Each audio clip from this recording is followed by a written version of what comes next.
తెనుగొల్లు ఇచ్చిన శిల్పక పండ్లు తేనె మామిడి పండ్లు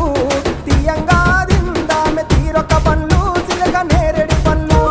కాపంలో ఇచ్చిన మక్క కంకులు అవి పాల కంకులు కాల్చుకొని తిందాము కందికాయలు పచ్చి పల్లికాయలు గుజారి గుజారి మామిళ్ళ కిందో నల్ల మామిళ్ళ కింద కుసుమరోళ్ళేసిన కుందన బొమ్మ అది కుందన బొమ్మ